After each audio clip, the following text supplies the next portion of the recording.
యేసు రక్తమే జయం పరిచర్య ప్రైజ్ ద లార్డ్. డిసెంబర్ 23వ తేదీ 2024. ఈరోజు దేవుని వాక్యము, నీ పగవారినందరినీ నేను అణిచివేసిదను, అదియుగాక యెహోవా నీకు సంతతి కలుగజేయునని నేను నీకు తెలియజేసి తిని. మొదటి దినవృత్తాంతములు 17వ అధ్యాయం 10వ వాక్యము. నీకు విరోధముగా రూపింపబడిన ఏ ఆయుధమును వర్ధిల్లదు. నీకు విరోధముగా గుంపుకూడు వారు నీ పక్షపు వారగుదురు. నీ శత్రువులను, నీ విరోధులను, నీ పగవారిని ఆయన అణచివేయును. అదియుగాక యెహోవా నీకు సంతతి కలుగజేయునని ఈ దినాన నీకు వాగ్దానమిస్తున్నాడు. నీవు దేనిని గూర్చియు చింతించకు, భయపడకుము, నీవు సిగ్గుపడనక్కర్లేదు.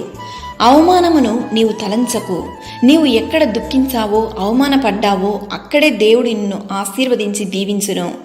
దేవుని వాక్యం ఇలా సెలవిస్తుంది, ఆయన సంతులేని దానిని ఇల్లాలుగాను, కుమల్ల సంతోషము గల తల్లిగాను చేయును. యెహోవాను స్తుతించుడి, యెహోవాను వెదుకువారు హృదయమందు సంతోషించుదురుగాక. ఈరోజు ఈ వాక్యం వింటున్న ప్రియ సహోదరి సహోదరులారా, నీ పగవారినందరినీ ఈ దినాన ఆయన అణచివేయు దేవుడుగా ఉన్నాడు.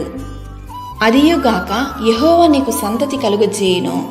అట్టి కృపను, దీవెనను దేవుడు మనందరికీ దయచేయుటకు విశ్వాసం కలిగి ప్రార్థించదము, దేవుని దీవెనలో పొందుకునేదము. ఆమేన్. God bless you.